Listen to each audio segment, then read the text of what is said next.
Hi, I'm Dorian, or Leviathan to my friends, and I'm an eldritch abomination living in the corners of your attic. A couple months ago, I made a video about 3 members of a D&D party that were based on Pinterest boards that my patrons sent in. We have a Barbie barbarian, an eldritch horror cleric, and a sad dad fighter or monk. I never really settled on his class. And to round out their group, I thought I would ask for more random images to create their rogue and their necromancer or spellcaster. Come and embark on this journey with me as we make 2 new blorbos.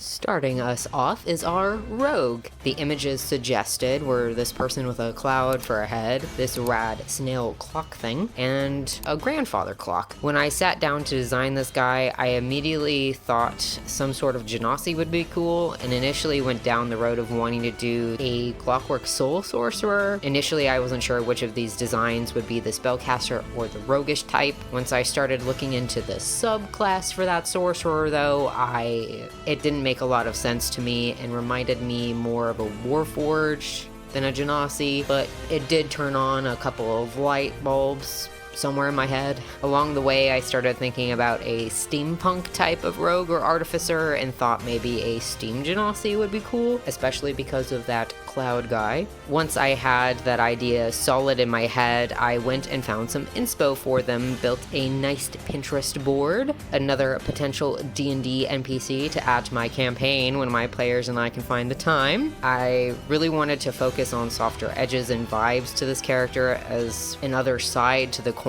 for the Necromancer, who ended up being very sharp, and I think it's more in line with what you would expect of an air or steam genasi. The pose was really giving me problems at first, where I wanted a dynamic vibe, but it was obscuring the other arm to the point I wasn't sure what could be done with it. So I deleted the arm. I think their job can get pretty dangerous at times, working on huge clockwork structures, or maybe even in an airship as an engineer, so it would make sense if there was a possibility of workplace accidents. Definitely what happened to their arm, and it does cause a lot of problems at first, but I do think they have a solution for it. As a steam genasi, I think they have the ability to take on a gaseous form, maybe once or twice a long rest, becoming a sort of elemental for a time while their body lays dormant. That's where the little vents on the side of their neck come in handy. Quite a bit like our favorite tiefling from a certain game. It's an easier way to not only blow off steam, which might build up and make them a little uncomfortable, but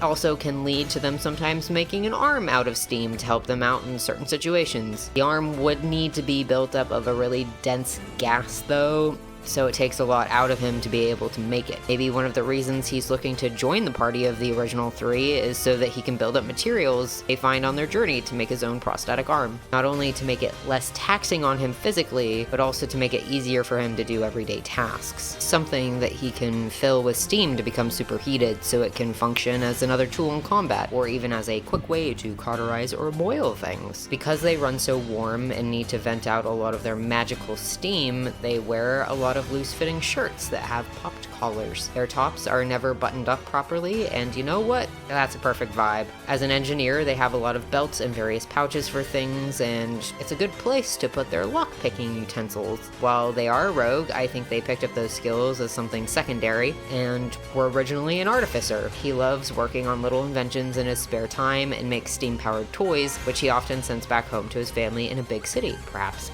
even Baldur's Gate. If he can't send them back, I think he keeps a few for battle and to give to the sad dad to one day give to his kiddo. The two of them have a very friendly relationship, and I think the rogue brings a lot of joy into sad dad's life. He's smiling the most when he's making some sort of new dish for the rogue to try, who I have decided loves trying new foods and is incredibly adventurous. They do have their down moments, unfortunately, dealing with chronic pain from their arm or sensory issues due to the steam or even wearing all that thick leather, which unfortunately is the only thing that really keeps the oil stains off of their normal clothes. When he finds himself getting down in the dumps, he likes talking to his party members and listening to the stories of the Eldritch Cleric or the bad jokes the Barbie Barbarian tells over breakfast. If all else fails and he's feeling a little too overstimulated, he lets his hair down so he can blanket his ears and his face in the soft bubbles of steam. It's so dense that it blocks out most noise and doesn't change too much or let out a lot of light in. So it's comforting. All of us autistics can relate to that. I think if I were to change anything about him, it would be to add a little more detail work into his clothing and maybe design his prosthetic arm or even his elemental form.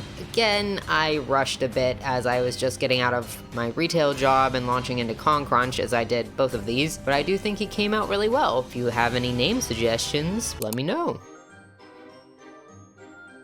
On to the Necromancer. The images I used for this design are these nice little fellows with a lot of teeth and 2 teapots, one that looks like a heart and one that looks like some sort of spider cow thing, which I think is actually some sort of statue. I did end up finding it on Pinterest. This insane individual is definitely the chaotic neutral or neutral evil person of the party, at least at the start. I don't have a big bad evil guy for this group yet, but I think they'd work really well as some sort of double agent hired to infiltrate the party. A beloved Blorbo nonetheless, however. Their vibes are morally gray tooth fairy, which reminded me of the Hexblood lineage. I don't know if anyone has actually played a Hexblood or if it's still part of the official heritages, considering Reborn was scrapped for being too OP, but I thought it'd be a cool concept to go with. In my head, there's some sort of wizard or warlock that was raised by a coven of hags deep within the forest somewhere, probably the Shadowfell, meaning they were definitely socialized in some sort of fashion. Their board is full of unsettling little guys, lots of teeth, and looks with no eyebrows, very Bog Witch adjacent. I wanted the design to be strong in the weird category, which I could have pushed, but also I'm not sure how hard you could push considering they make little guys out of flesh. They're the type of person to make use out of anything they come across and didn't have a lot of friends growing up, so I think you know what that means. Anyway, I wanted to give them a decrepit vibe, but that their creatures do genuinely love them and are constantly finding stuff to hand them, whether that be pieces of jewelry or teeth, sometimes both.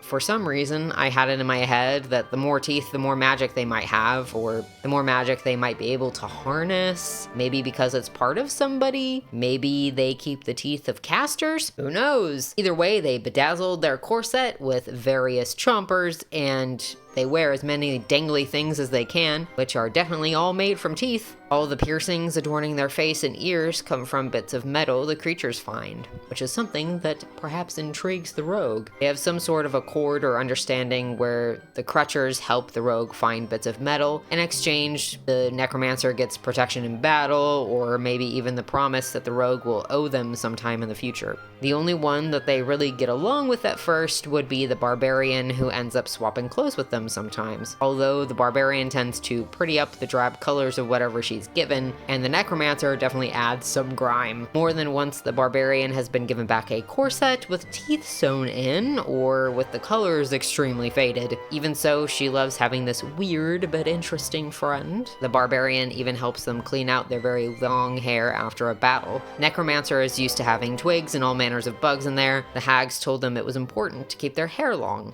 which I liken back to the headcanon that elves keep their hair very long and only cut it off when they're exiled or in mourning. Something about memories being kept that way, the same as teeth. I enjoy thinking that the hags all come from a group that lived near an elven village, and maybe the necromancer was orphaned, so they wanted the child to retain some of the traditions from their elven parent or parents. It's obvious the wild magic from the Shadowfell has changed them. Their sclera are dark and their irises large to better see at night when they're able to roam free. Their hands end in talons, and they are unnaturally tall and lithe, better for hiding behind the weird landmarks and architecture of the buildings around them, as well as making them look intimidating to better survive the harsh landscape.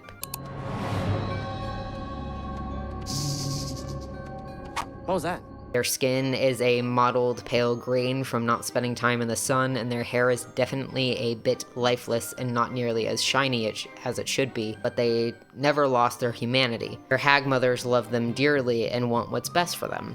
I think that's what saves them in the end and brings them closer to their party members. They end up keeping little vials of mana-replenishing magic or healing potions on the belt they store their grimoire on, and they send their creatures out to find food when they're low on rations. They started as an annoying tag-along party member and became something more. They became a friend.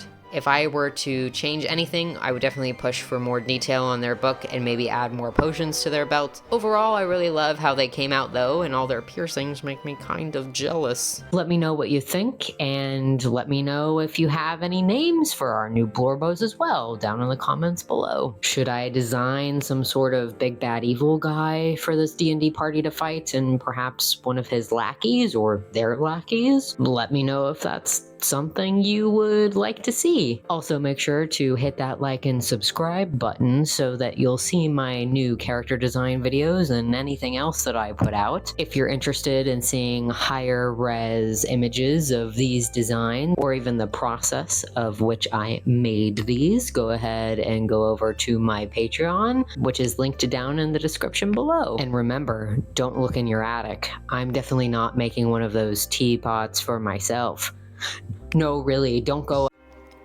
Thank you to Jacques, Herald of the Dark Roast, Meg, Exarch of the Golden Egg, High Artisan Anonymous Bee, Great Alpha Wolf Squilliam William, Nyruz, Seer of Rosy Mercy, Ghost, Infernal Collector of the Damned, Golden Paladin Court, Isabella, Redeemer of Bad Himbos, Keeper of the Lapin Warren, Robin, Most Royal of all the Rats, Ethereal Consort of House Vicarian, Fungal Sovereign Taz, Exalted Curator Wick, the Under-Elf of Delphinia, Paragon of Starlight, an impossible amount of rat babies, Divine Herald Jordan, Estrella, Sage of the Outer Realms, Wretched Sauce of House Worcestershire, Champion Pallypunk of the Immortal Valley, Tailor of Macabre Coney Livery, Eternal Apostle Austin, the Contingent of Fables, the Eminence of Light, Bunny, Exarch of the Ornate Tomb, Harley the Sanguinous, Grand Overlord Silas, Being of Exalted Sunlight, Delegate of Clan Latineurs, Eternal Consul Puja, High Magi Katie, the Herald of Wrens, Knight Susan of the Milkiest Order, and the Great Seer Claire.